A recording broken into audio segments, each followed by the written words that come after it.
right, let's get started. Welcome, everyone. I'm Sophie Hogeveen, Data Access Officer for the Canadian Longitudinal Study on Aging, the CLSA. Thank you for joining us for this webinar entitled Quality of Dying in Canada, an Analysis of the Canadian Longitudinal Study on Aging Decedent Questionnaire. So before we begin, I want to acknowledge that the CLSA National Coordinating Center and McMaster University are located on the traditional territories of the Mississauga and Haudenosaunee nations, and within the lands protected by the Dish with One Spoon Wampum Agreement. We also wish to acknowledge this land on which the University of Toronto operates. For thousands of years, it has been the traditional land of the Huron-Wendat, the Seneca, and the Mississaugas of the Credit. Today, this meeting place is still the home of many Indigenous people from across Turtle Island. As attendees of this webinar, I encourage you to continue your learning following the webinar and to acknowledge the original inhabitants of the lands where we currently have the privilege to research, live, and work, wherever that may be.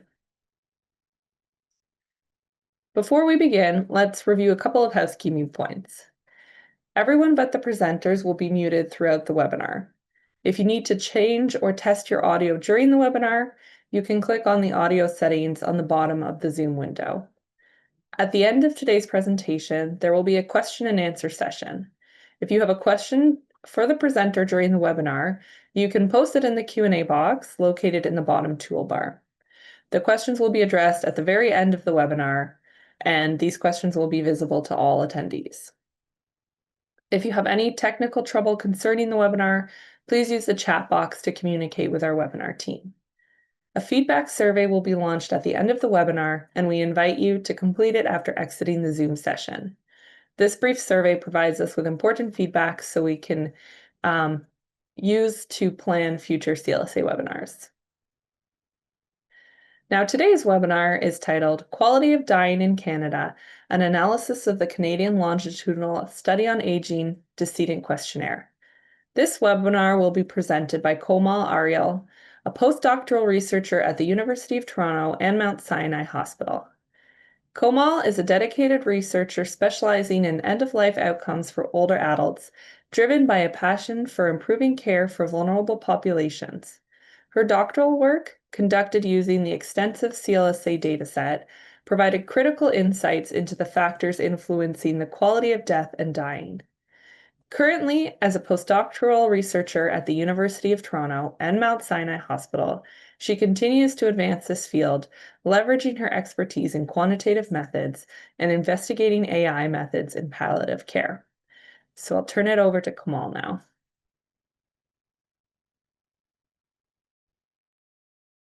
Hi, everyone, and thank you, Sophie, for that wonderful introduction. I'm going to go ahead and share my slides.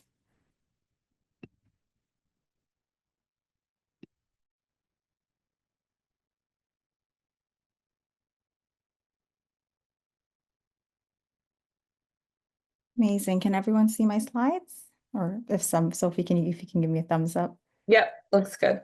Amazing. So we celebrate life's beginnings and focus on improving quality of life, but an equally important aspect of life is end of life and the quality of dying, which often remains overlooked and disregarded. So good afternoon, everyone. My name is Komal, and I'd like to thank you for the opportunity to present my work titled End of Life Experiences and Quality of Death and Dying in Canada, Analysis of the CLSA Decedent Questionnaire, which explores this often neglected aspect of the human experience.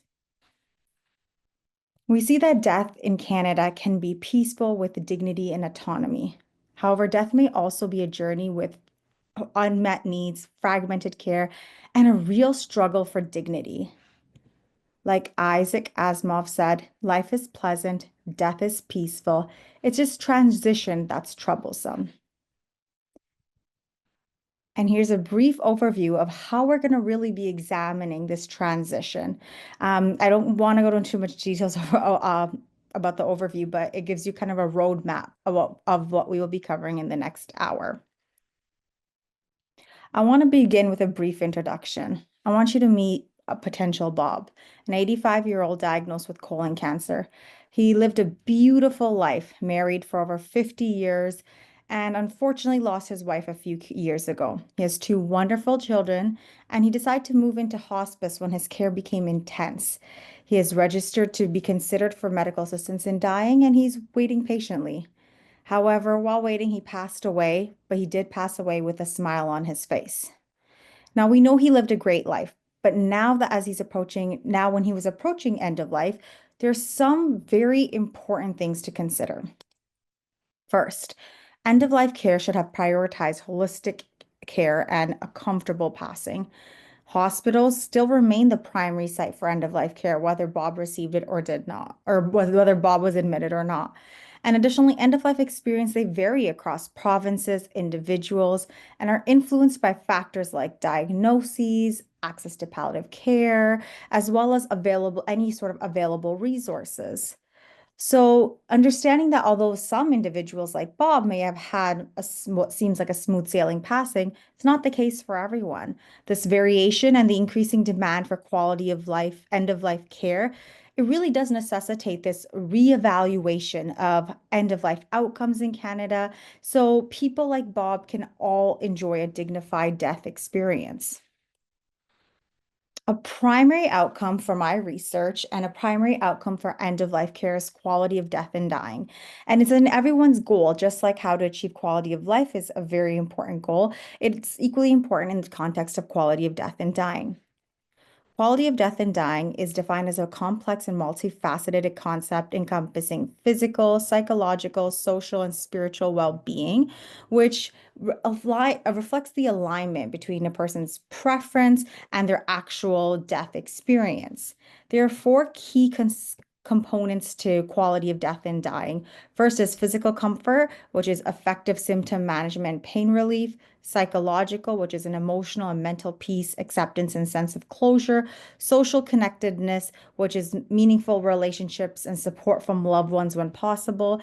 And peace and dignity, finding meaning and purpose and addressing any sort of spiritual or existential concerns that an individual might have. Although this experience is multifaceted, there's been very limited research conducted in this specific area. And even more concerning is that we noticed from 2000 to 2013, there was actually a decline in the quality of death and dying experience, making this a pressing concern for research and clinicians. Therefore, to better understand quality of death and dying, I decided to analyze the newly released secondary data available at the CLSA. The CLSA is a prospective cohort study platform with a national stratified sample of about over 51,000 community dwelling middle-aged and older adults from the ages of 45 to 85 at baseline who are followed every 3 years. I think a lot of you are very familiar with the CLSA, but to briefly summarize, the CLSA comprises of the tracking and comprehensive cohorts, which are participants randomly selected from 10 Canadian provinces. And the comprehensive cohort includes participants randomly selected within 25 to 50 kilometers of one of the 11 data collection sites across the provinces. Both cohorts, they collect very similar data, while the comprehensive cohort individuals will also go a more detailed physical assessment. And what we see is that from 2011 is when baseline data was collected, there's always a consistent 3-year follow-up on all participants, including a decedent questionnaire when they pass away. So we did conduct a secondary analysis of the decedent interview data, which was linked to the baseline and follow-up questionnaires for demographics. Now, I want to give you a brief description of the decedent questionnaire. Although originally having a decedent questionnaire was not planned, researchers found at the CLSA that there was very limited end-of-life information available from the ministry, and this limited information included date of death and if they were lucky cause. So to better understand death experiences of deceased CLSA participant, a decedent questionnaire was developed by the Decedent Working Group in September and launched in September of 2017. The questionnaire composed of 7 domains, and they were adapted from various validated questionnaires, including the Canadian Study on Health and Aging, the English Longitudinal Study on Aging, and the Japanese Longitudinal Study on Aging, and a key component, which is the Quality of Death and Dying questionnaire.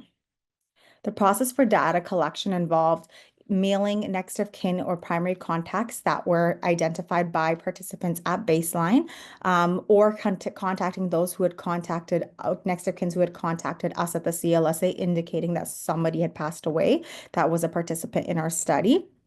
And so once the CLSA received the confirmation of death through the records or from a family members, these next of kin or primary contacts were mailed via letter to their home addresses, which were provided to us, and giving them about like a condolence message, as well as asking whether or not they'd be interested in participating in the decedent questionnaire. Approximately 2 weeks after the letters were mailed out, an interviewer like myself would have contacted next of kins or primary contacts regarding interview requests, and interviews were completed over the phone, ranging from anywhere between 10 minutes to 90 minutes in length. Since these were interviews, there was no missing data that was present in the decedent questionnaire. With this background and this great plethora of data that we had access to, my specific thesis and my research had three key objectives that I wanted to explore. And the goal was to understand this overarching theme of quality of death and dying experience for older adults in Canada. The first was to understand end-of-life characteristics associated with proxy reports on experiences of peace with dying. The second was to understand quality of death and dying, including the 4 different quality characteristics listed in the slide across various settings, including home, hospital, and hospice or palliative care. And finally, to investigate socio-demographic and clinical factors associated with medical assistance in dying, consideration and receipt of medical assistance in dying, and to assess whether the death and dying quality in these groups were the same.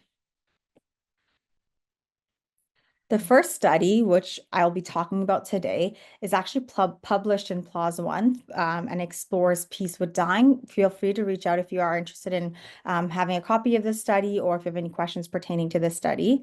So while peace with dying is increasingly recognized as a vital component of quality end-of-life care, we still lack this and comprehensive understanding of how prevalent peace with dying is and what factors specifically influence it, specifically within this diverse Canadian population that we had access to. So the study aimed to address this gap by investigating the prevalence of peaceful dying and its associated factors among Canadians using data from the CLSA. To investigate peaceful dying, we used the decedent questionnaire linked to the baseline and follow-up interviews.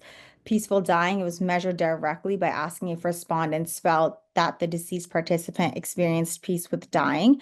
And this is the exact question that was asked to individuals that were respondents for the interview.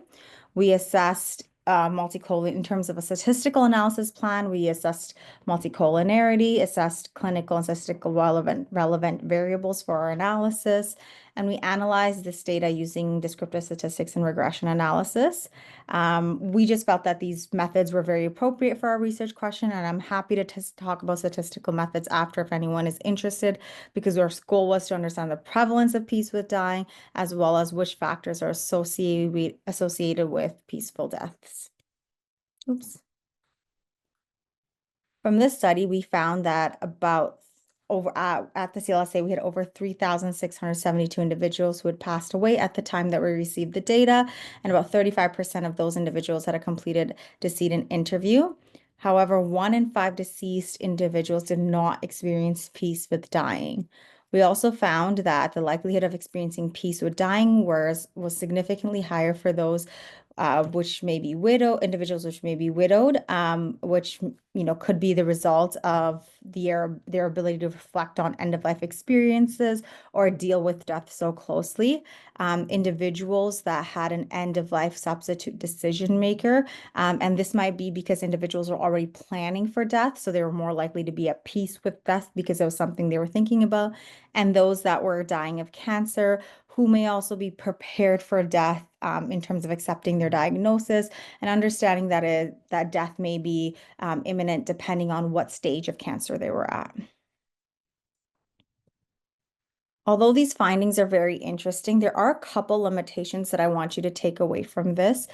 We did use proxy reports, so these are subjective to recall bias based on who's responding and the amount of information they know and remember. Additionally, while we chose peaceful dying, and it's a measure that's pretty well established, it might not capture all the complex experiences that kind of facilitate this peaceful dying experience. But despite all these challenges, our study benefits from a large representative sample, providing very valuable insights into the prevalence and correlates of peaceful dying among the Canadians among participants in the Canadian longitudinal study on aging.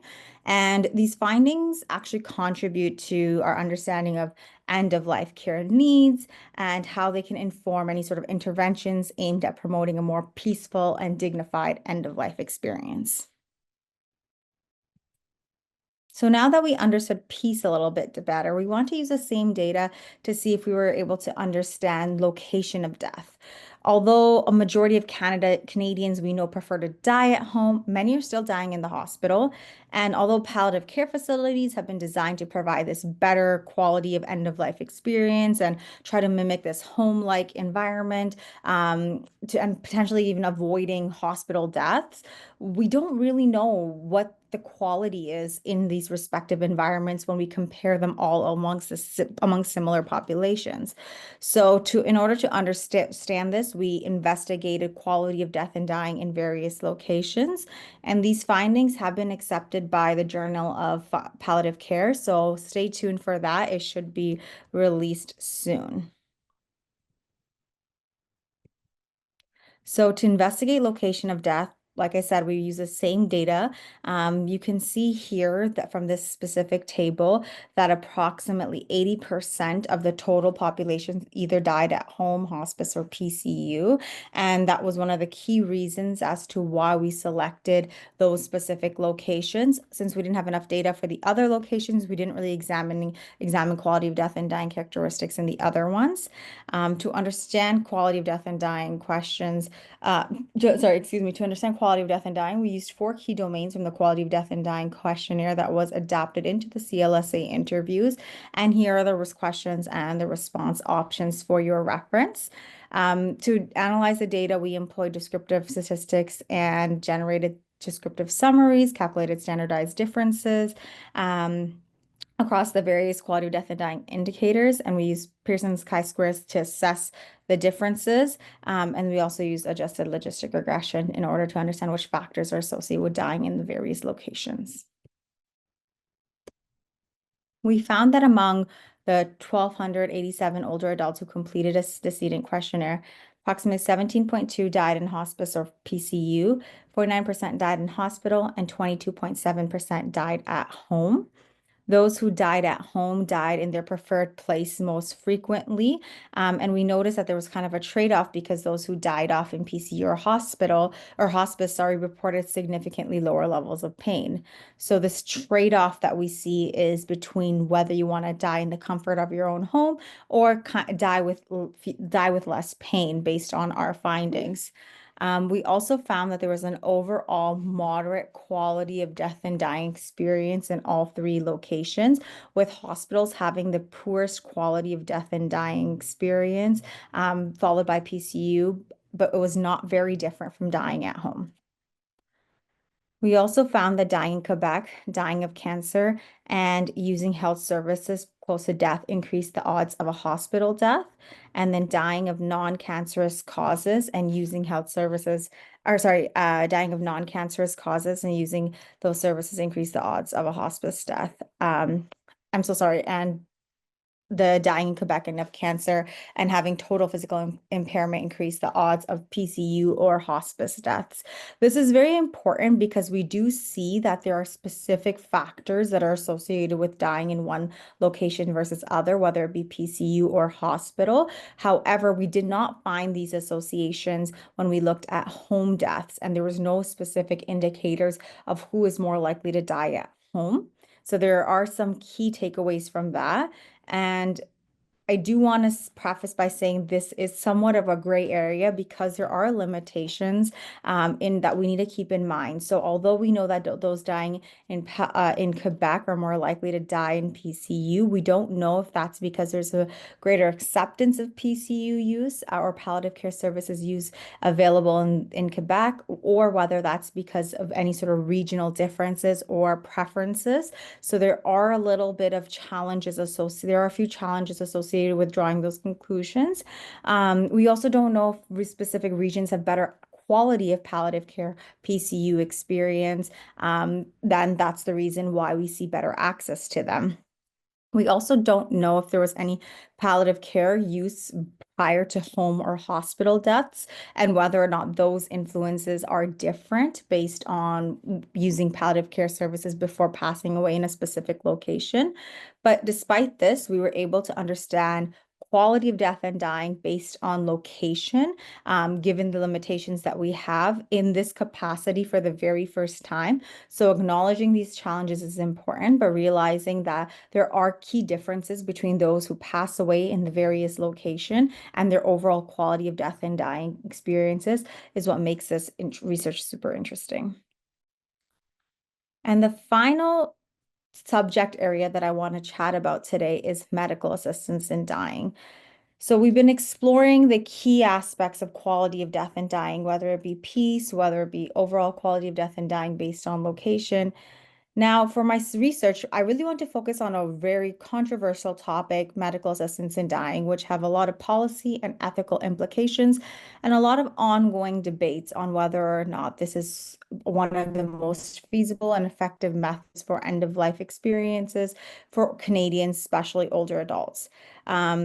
In 2016, Bill C-14 legalized medical assistance in dying in Canada for individuals with a reasonably foreseeable natural death. And then since then, the aging population, specifically those that are 55 years of age or older, have seen a growing interest in what considering or trying to find more information or potentially even receiving medical assistance in dying.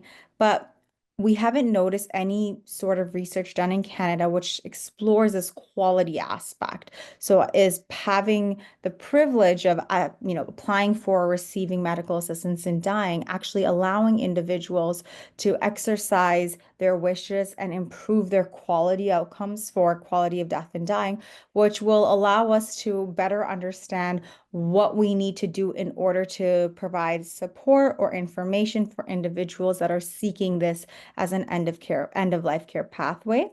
I do want to say that we have submitted these findings to the Journal of Palliative Medicine, and we have yet to hear back. So I'll go over this very briefly because we use similar approaches in terms of statistical investigation methods to the previous studies. However, we did limit our analysis to those deaths that occurred between June 6, 2016 to March 17, 2021, which was the first track of MAiD legalization, which is Bill C-14 to C-7. This was because Bill C-7 expanded eligibility to individuals whose death was not naturally foreseeable. So we didn't want any sort of bias in the sample. And therefore, we only looked at that specific range of the very first track. This was beneficial because there was not a lot of MAiD data to analyze. So we were able to actually kind of simplify our analysis to just that specific cohort and really take a deeper dive into that time period. We assessed quality of death and dying in the same way we did previously with the location and the 4 questions. And these 2 images show you how the question for medical assistance in dying was collected. There's 2 specific questions on considering medical assistance in dying and then it actually taking place. We used unadjusted logistic regressions to estimate the associations between decedent characteristics for those who considered or received medical assistance in dying. There was a limited sample size, like I mentioned before, so we were only able to do unadjusted logistic regression, but we were able to focus on 3 key groups, which were those who did not consider medical assistance in dying at all, those who considered it and did not receive it, and those who actually received medical assistance in dying. We found that 25.8% of individuals considered medical assistance in dying and about 6.8% received medical assistance in dying at the CLSA, which is very comparable to the Canadian cohort, to the Canadian deceased cohort that we have for data that we have based from Statistics Canada. We compared those who didn't consider or receive MAiD to those who considered MAiD, and we found that they were more likely to die in hospice or palliative care and have a substitute decision maker. We also found that MAiD considerers were more likely to die in their preferred location and experience peace with dying compared to non-considerers. We finally found that MAiD recipients were less likely to die in hospice, but it was reported that they had a better overall death and dying experience, which is very important because although at that time access to palliative care was not congruent with actually considering and receiving MAiD, we did find that individuals, despite that, were actually more at peace, had a better experience, better dignified death, were dying where they wanted to, and were dying with very little pain, compared to those that were only able to consider medical assistance in dying, and also compared to those who were not able to, who did not consider or receive medical assistance in dying. So our findings do represent that there are somewhat of a preference, better quality of dying experience when individuals have autonomy to their medical assistance in dying process and are able to make that selection, even if it's just a consideration, but more so if they actually receive medical assistance in dying. Although this is the first Canadian study to examine quality of death and dying and MAiD in one study, this study has some key limitations and considerations. So potential reasons for considering but not receiving MAiD may be like dynamic personal decisions, procedural delays, or the loss of capacity before MAiD could have even been administered. And we could not determine from the data we had which one of the reasons for consideration and not receipt were.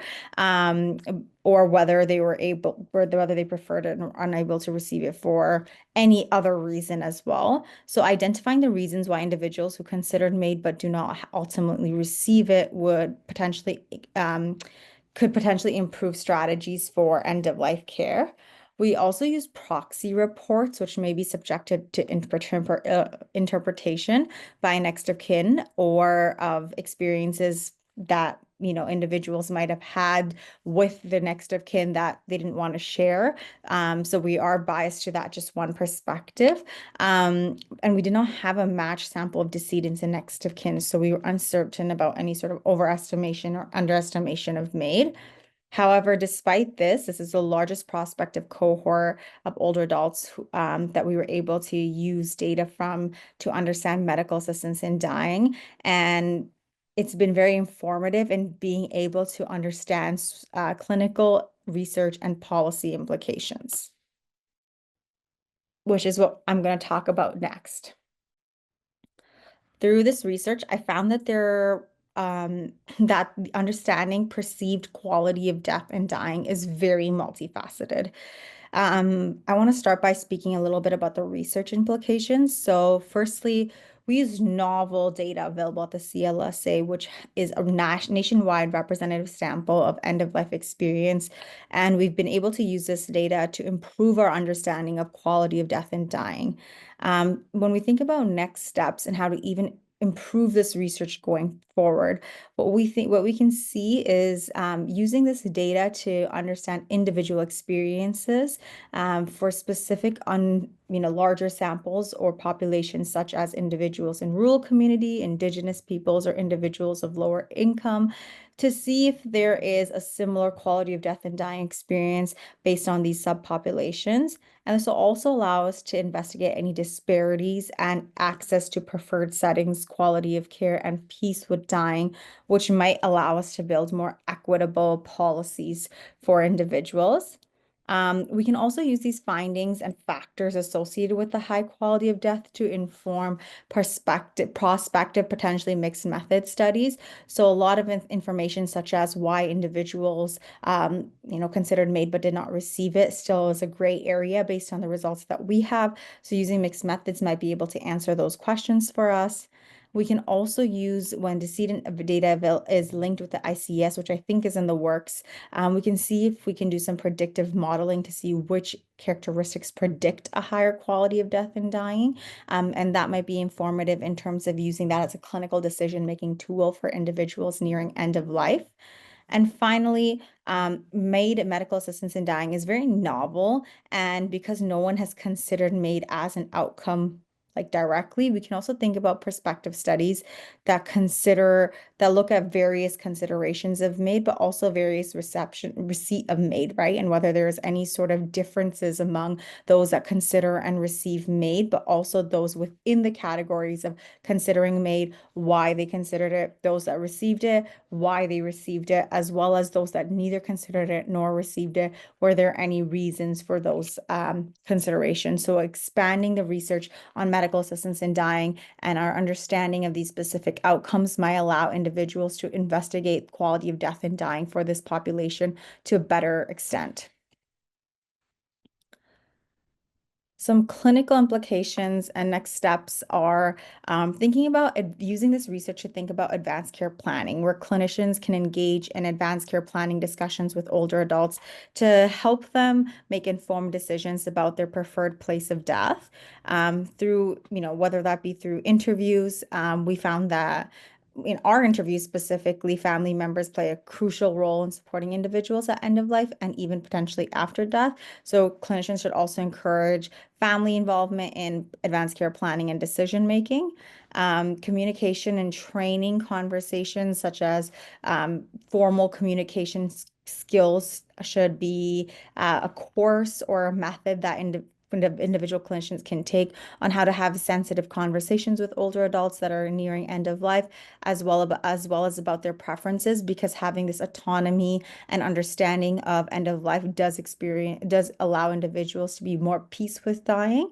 Pain management, clinicians should prioritize pain management in all end of life care settings, but specifically in home, we find that trade-off that exists between pain-free death, or at least reduced pain deaths in PCU and hospice does not translate into home deaths. So I think that having that availability of pain management resources geared towards places where pain management might not be optimal will allow clinicians to have their patients experience better quality of death and dying. And clinicians should also consider early referral to palliative care services for individuals who need palliative care services, or potentially even considering MAiD. This will allow them to receive that comprehensive care that palliative care provides. And we found that, using palliative care services increases quality of death and dying outcomes. So this will allow end of life care to be tailored to the individual's needs and preferences, and therefore potentially improve their overall quality of death and dying experience. Finally, there's some key policy considerations and next steps to think about. The first one being advanced care planning, where policies should support public awareness campaigns and initiatives that encourage individuals to engage in advanced care planning. Cancer care support, we found the association between cancer and peace with dying, and dying with cancer increasing the odds of a PCU or hospice death, suggests that cancer care policy should actually prioritize this holistic support for individuals with cancer, and that cancer care policies may be influencing end of life care pathways. So focusing on this will allow individuals to have better quality of death and dying experiences, even if they are diagnosed with cancer. Access to MAiD information is critical, since more older adults are considering medical assistance in dying, and potentially even if they don't receive it.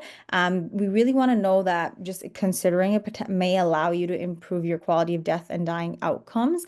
And so policy should be very clear on accessibility to this information and have it readily available to individuals and their families if they are considering it.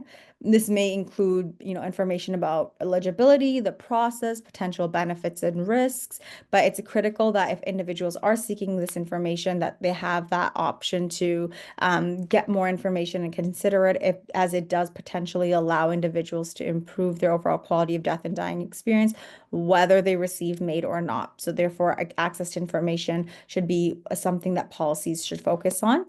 And finally, increased funding for and expansion of palliative care services. I know this is a common theme throughout end of life care, but thinking about how we can integrate palliative care into homes, hospice services, hospitals, and to ensure that there's equitable access for all, despite territorial differences, and or location is critical in order to ensure that everyone has a really good end of life experience.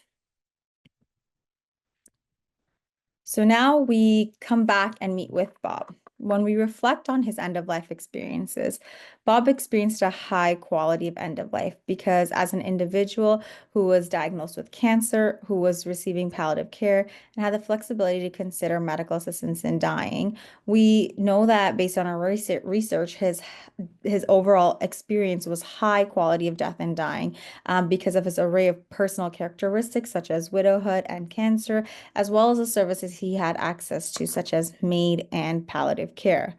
We know because of that, like Haruki Murakami said, death is not the opposite of life, but part of it. And that's exactly what Bob had experienced. This work had aimed to better understand this often neglected part of life, which is death, and see how we can use what we know from people like Bob at the CLSA to improve end of life experiences for older adults in Canada. And I hope today that this presentation allowed you to understand quality of death and dying, which is a key component of life, in a different lens, and allowed you to kind of explore what the most key characteristics are that may potentially improve quality of death and dying, and see how we can think about it from all three clinical, policy, and research perspective. With that, I'd like to thank you all for attending and listening to my presentation. I'd also like to thank my committee members, and my supervisor, Dr. Andrew Costa, Aaron Jones, Lauren Griffith, and Peter Tenisiputro, for the extensive feedback throughout my PhD, as well as their support throughout my PhD. I'd also like to thank my external Dr. Nancy Preston and Chair Dr. Jean-Eric Turid, for the ease through which I was able to defend because of their support. And I'd also like to just quickly pull up some of the research that I've had the privilege of sharing with various stakeholders and networks through conferences over the past few years that I'm very grateful for, and I'm happy to share more about if you are interested. So with that being said, I'd like to thank you for your time and listening, and let me know if you have any questions. Well, thanks so much, Komal. That was an excellent presentation. So we're now going to open it up for questions. And just a reminder to all the participants, the muting will remain on, but you can enter your questions into the Q&A box in the bottom of the Zoom window. So the first question that we've received, Dio Afolabi says, "Thank you for the insightful presentation and brilliant research. Did you consider whether the increased likelihood for cancer patients to die in hospice or PCU impact their increased likelihood to have better quality of death and dying compared to non-cancer patients? And what implications can you draw from this for policies for patients with non-cancer life-limiting conditions?" Yeah, that's a great question. So I think when we looked at those individuals with cancer who died in PCU and hospice, and they were more likely to die in those specific locations, I think it was a huge part of it was because there were individuals that were older, more likely to be end stage, and more likely were to have a clear, end of life diagnosis. And therefore, we saw a greater prevalence of those individuals in those locations. And like I mentioned before, the idea of being more prepared based on your disease for end of life, and potentially even being more accepting of end of life based on your disease, because it was conversations that you had with your clinicians or family members, might have also led to a better an increased likelihood for experiencing peace with dying and having overall quality of death and dying outcomes. So that's definitely something to consider. I think that when we look at policy, for example, and that's what I tried to briefly touch on at the end of my presentation. Cancer care policies around quality of death and dying are very limited. And what we really need to focus on is seeing how we, taking this information that we have, that individuals with cancer potentially are more prepared for end of life, as well as may have better quality outcomes just because they are more prepared. Are there policies specific to these populations where we can potentially allow them to have their choices met? So, for example, if they wanted to die at home, but they're dying in hospice PCU, are there policies that we can implement where their diagnosis or their treatment can be done at home, allowing them to achieve optimal quality of death and dying based on their individual experiences and their preferences?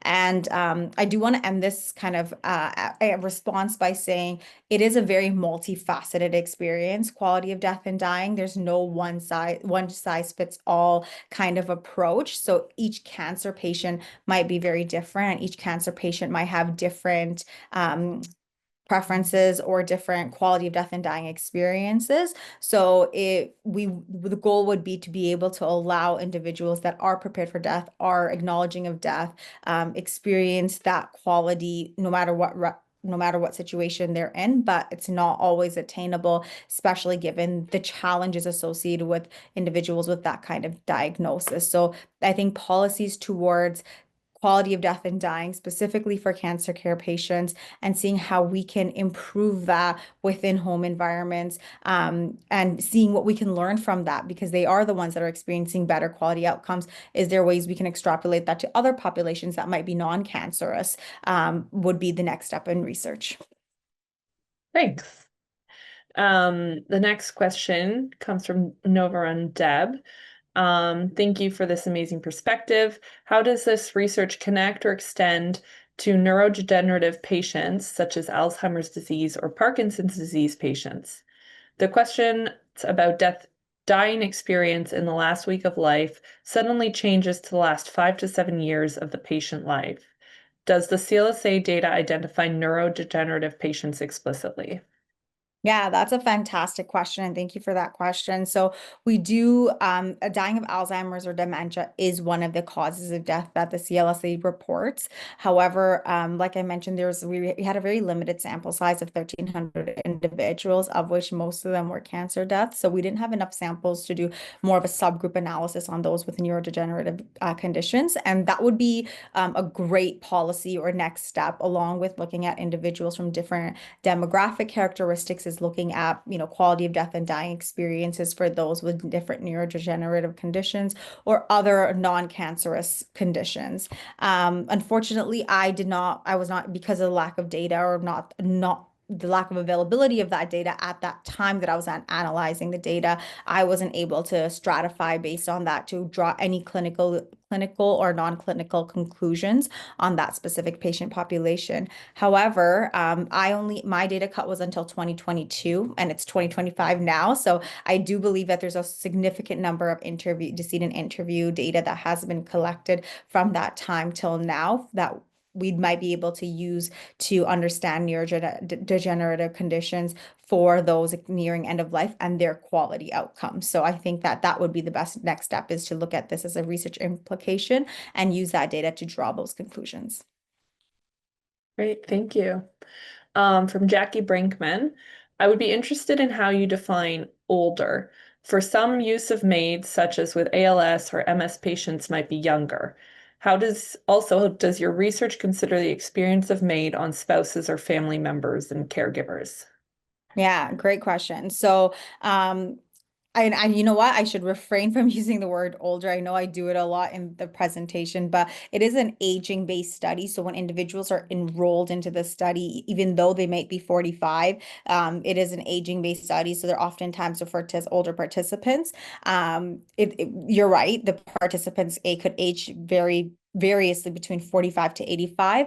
In the cohort that I had access to, I think even those with MAiD deaths were older than 60 at the time of death. So they were an older cohort. But MAiD deaths, you're like you mentioned, could be anyone that's younger, and we didn't exclude based on age criteria. So there may have been a couple individuals that were younger, but I don't remember that. And I think that when we think about specific demographic characteristics specifically for MAiD, we include everybody at the CLSA because this cohort of data was collected before the MAiD was even launched in Canada. We didn't exclude anybody based on individuals' demographic characteristics.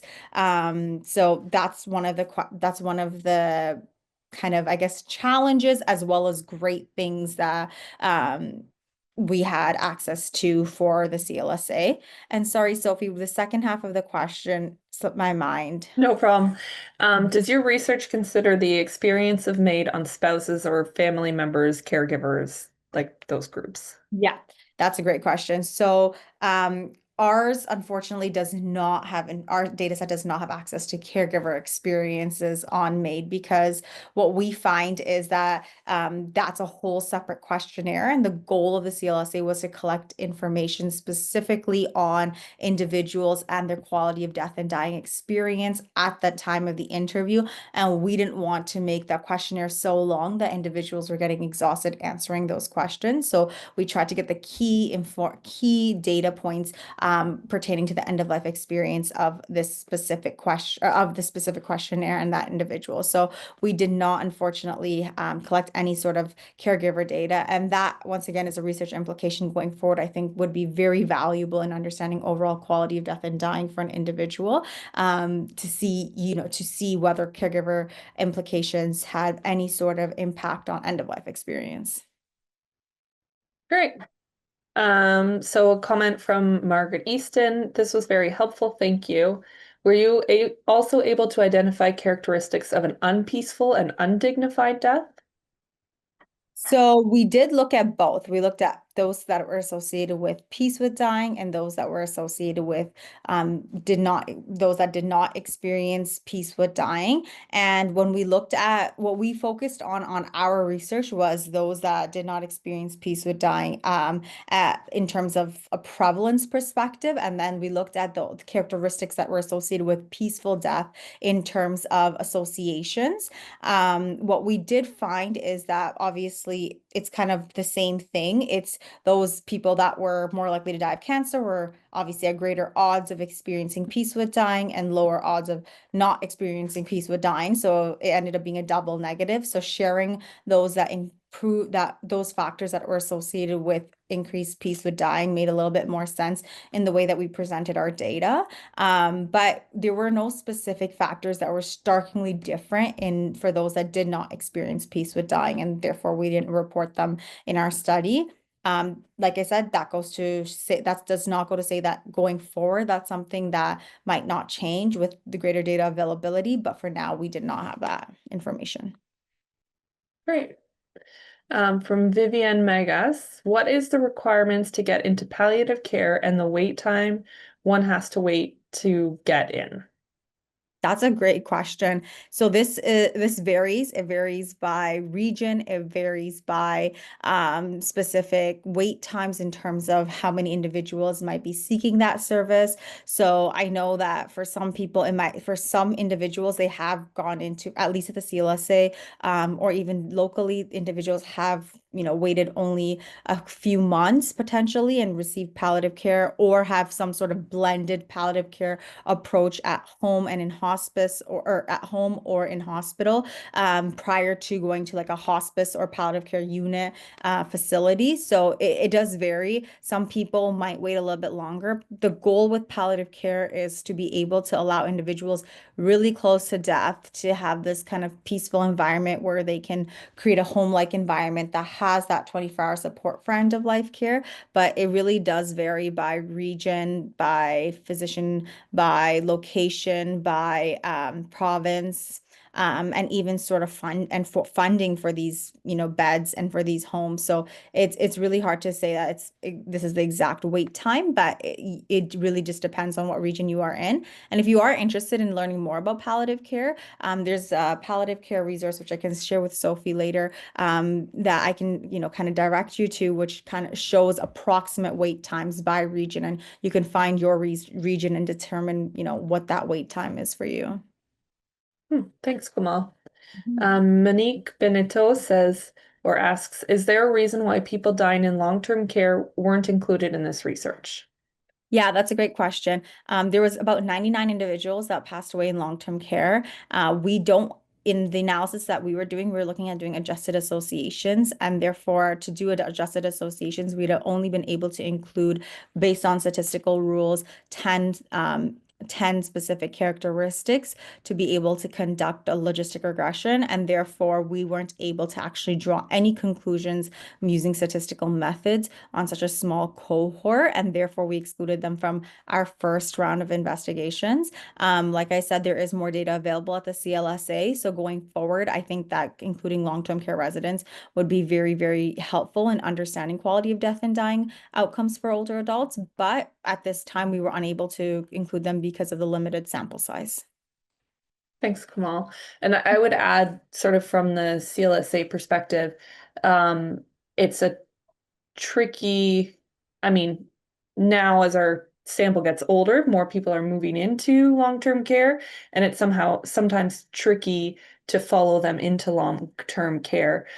So yeah, we're really trying now, especially as the study progresses, to try and follow those people in.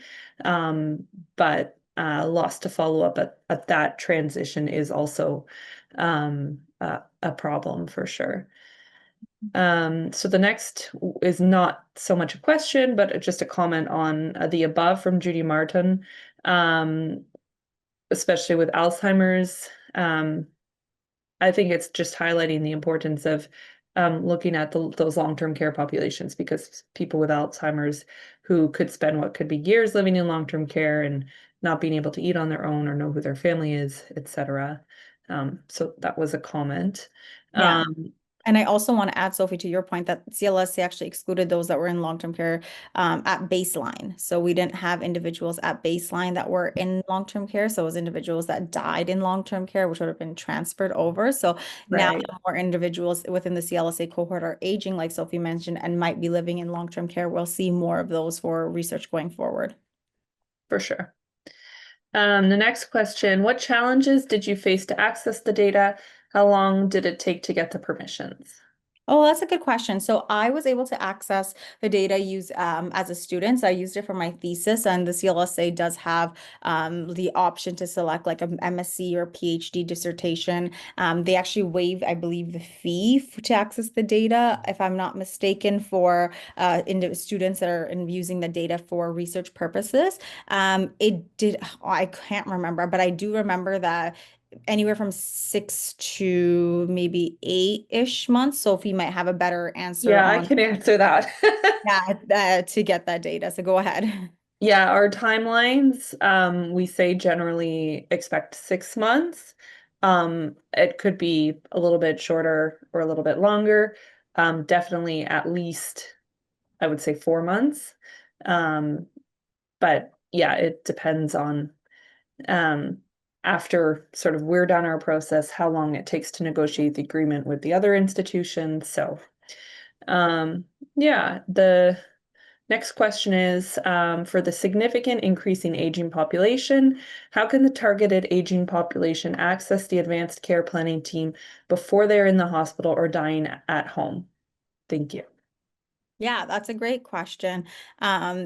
So if you are interested in any sort of advanced care planning, right now there's various methods to do it. So depending on who your, care providers are, individuals have family doctors, nurse practitioners, or specialists as their go-to physician of choice, in order to help them with any of their medical needs. So, and anytime that you are interested in planning for advanced care, you would seek the clinician that you are most in contact with, whether it be a nurse practitioner, clinician, a family physician, or a specialist. Like if you have cancer and you have a cancer care specialist that's treating you, and talk to them about advanced care planning, decision making, and needs. At that time, they will direct you to the best resource for you to have these conversations with. Sometimes it might not be them, but because they are providing care for you, they will be the ones that will be taking this information in and being able to process your preferences and your wishes for end of life or in terms of any sort of advanced care planning.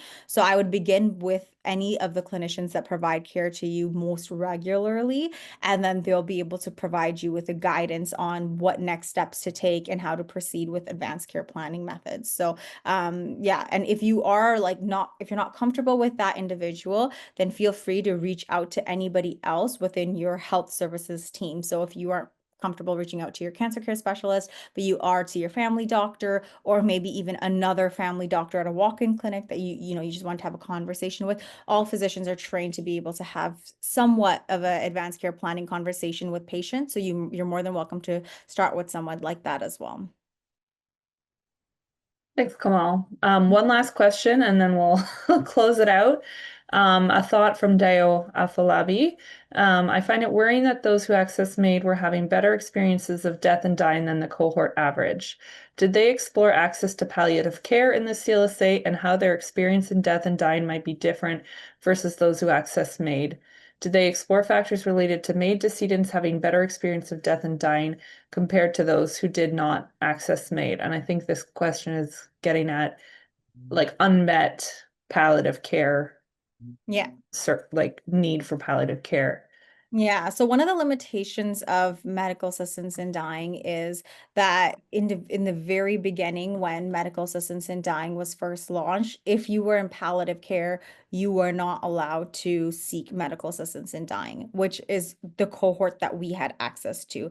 And that's why we found that individuals who were more likely to consider medical assistance in dying were those that had a clear death diagnosis but were not in palliative care, and therefore there was a lower odds of individuals who did receive medical assistance in dying being in palliative care. I think that those are the main reasons why we saw that.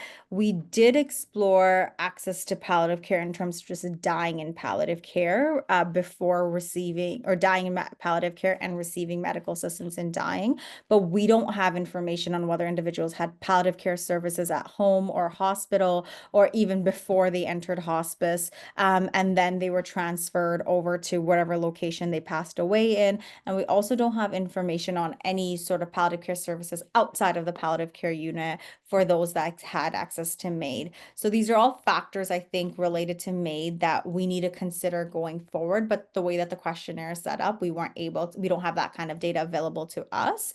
And I think that the main concern, for example, with medical assistance in dying and a better quality of death is we were looking at a very, very particular cohort, which was the very first track. So those were individuals that were the first individuals to be allowed access to MAiD. We want to keep in mind that those individuals may have had a very different baseline experience compared to those that are considering medical assistance in dying now. And this research isn't showing us that, everyone should consider MAiD or everyone should receive MAiD. Definitely not the message of the research. I think the message of the research is to just highlight that this is an aspect of end of life that individuals may choose, similar to how individuals may choose various methods for their advanced care planning, whether it be to stop radiation or chemo, if that's the case, or stop treatment. But it's the idea of autonomy, allowing individuals the autonomy to seek information regarding medical assistance in dying, allowing individuals the independence to look at other ways of their own end of life experience potentially allows them to improve their quality of death and dying outcomes. And therefore, as clinicians, as researchers, as policymakers, we need to provide individuals with the information for them to make the most informed decision for medical assistance in dying or other end of life trajectories, and not be focused on a unilinear approach or like that one size fits all approach for end of life, because it is very, very multifaceted. So with that being said, I think that this is more about looking at the baseline characteristics, knowing that it's the first cohort, so they might have been more optimistic about medical assistance in dying, as well as looking at various other factors that we don't have access access to in the data set and was a limitation that I mentioned of the data set, and allowing us to think about next steps in terms of research for this particular investigation while we keep individuals' preferences and independences in mind. Thanks so much, Kamal. We really appreciate you participating in our webinar series. And so we'll wrap up for now. Thank you to everyone who submitted questions. That was a really great discussion. And so we'd like to remind everyone that the next deadline for data access applications is on July 9th.